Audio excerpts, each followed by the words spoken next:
معروف صحافی اور تجزیہ کار نصرت جاوید نے کہا ہے کہ تحریک انصاف کی 8 فروری کو ملک گیر احتجاج اور شٹر ڈاؤن ہڑتال کی کال بری طرح ناکام ہونے کی بنیادی وجہ پی ٹی آئی کی اندرونی تنظیمی کمزوریاں اور پارٹی ورکرز میں بڑھتی ہوئی مایوسی ہے۔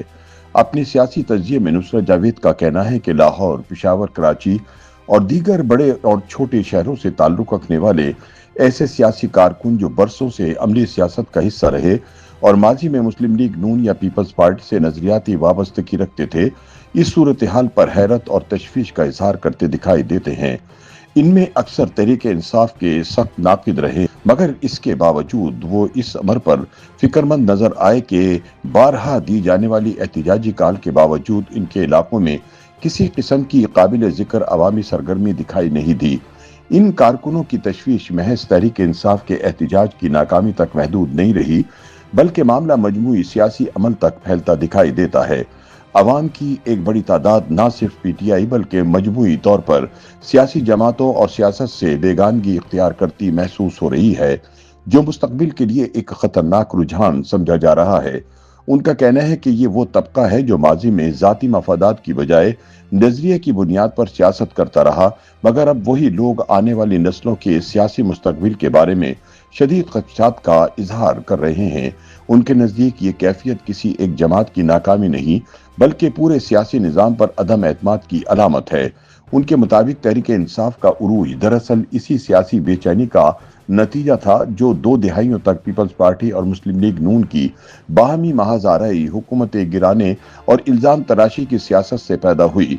اسی پس منظر میں عمران خان ایک متبادل سیاسی قوت کے طور پر ابھرے۔ نصرت جاوید کے مطابق اکتوبر 2011 میں مینار پاکستان کے سائے تلے منعقد ہونے والا جلسہ اس تبدیلی کی واضح علامت تھا، جہاں نوجوانوں اور خواتین کی غیر معمولی شرکت نے تحریک انصاف کو روایتی سیاست سے ہٹ کر ایک نئی عوامی قوت کے طور پر متعارف کرایا۔ یہ وہ طبقے تھے جو ماضی میں سیاسی سرگرمیوں سے دور رہتے آئے تھے۔ وقت گزرنے کے ساتھ ساتھ تحریک انصاف کے اندر ایسے عناصر کا اثر بڑھتا گیا جو موقع پرستانہ سیاست اور طاقتور حلقوں سے قربت کو سیاسی کامیابی کا شارٹ کٹ سمجھتے تھے، جس سے پارٹی کی نظریاتی شناخت دھندلانا شروع ہوئی۔ نصرت جاوید کہتے ہیں کہ یہی وہ مرحلہ تھا جہاں تحریک انصاف کے بارے میں سنجیدہ سوالات نے جنم لیا اور پارٹی کے اندر نظریاتی کمزوری نمایاں ہونا شروع ہوئی، جس کے اثرات بعد ازاں حکومت اور اپوزیشن دونوں کرداروں میں واضح طور پر سامنے آئے۔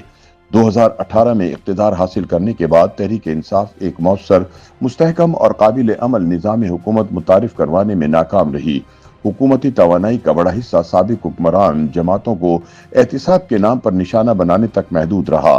نصرت جاوید کے مطابق اپریل 2022 میں تحریک عدم اعتماد کے ذریعے حکومت کے خاتمے کے بعد قومی اسمبلی سے استعفے اور پھر پنجاب اور خیبر پختونخوا کی حکومتوں سے دستبرداری جیسے فیصلے تحریک انصاف کی سب سے بڑی اسٹریٹجک غلطیاں ثابت ہوئیں، جن کے نتائج آج بھی پارٹی کو بھگتنا پڑ رہے ہیں۔ ان کا کہنا ہے کہ فروری 2024 کے انتخابات میں تحریک انصاف عددی اعتبار سے سب سے بڑی جماعت کے طور پر سامنے آئی، تاہم انتخابی نتائج کو متنازع قرار دیا گیا اور پارٹی نے مینڈیٹ چوری ہونے کا موقف اختیار کیا۔ اگر واقعی پارٹی قیادت اس بات پر قائل تھی کہ اس کا مینڈیٹ چھینا گیا ہے تو اسے نئی قائم ہونے والی اسمبلی کا حصہ بننے سے انکار کر دینا چاہیے تھا، جیسا 1977 میں اس وقت کی اپوزیشن نے کیا تھا۔ واضح سیاسی فیصلوں کے بغیر احتجاجی سیاست کو دیر پا جواز فراہم نہیں کیا جا سکتا۔ اسی پس منظر میں 8 فروری 2026 کے لیے دی گئی پہیہ جام ہڑتال سامنے آئی، مگر اس کے لیے کوئی مضبوط عوامی فضا یا منظم سیاسی تیاری دکھائی نہیں دی۔ نصرت جاوید کے مطابق نومبر 2024 میں اسلام آباد میں پیش آنے والے واقعات کے بعد تحریک انصاف اب تک خود کو منظم اور اثر نو متحرک کرنے میں ناکام رہی ہے، جس کے باعث احتجاجی کالیں عملی نتائج پیدا نہیں کر پا رہی۔ اس کی ایک بنیادی وجہ یہ بھی ہے کہ تحریک انصاف عمران خان کے گرد گھومتی ہے اور ان کے جیل جانے کے بعد سے اس کی اسٹریٹ پاور بھی ختم ہو گئی ہے، لہٰذا پاکستان میں جمہوری عمل کی بحالی اور عوامی سیاست میں نئی روح پھونکنے کے لیے تحریک انصاف کی جیل سے باہر موجود قیادت کا فعال کردار ناگزیر ہو چکا ہے، کیونکہ موجودہ حالات میں عوامی لا تعلقی خطرناک حد تک بڑھ چکی ہے۔ نصرت جاوید کا کہنا ہے کہ اس صورتحال میں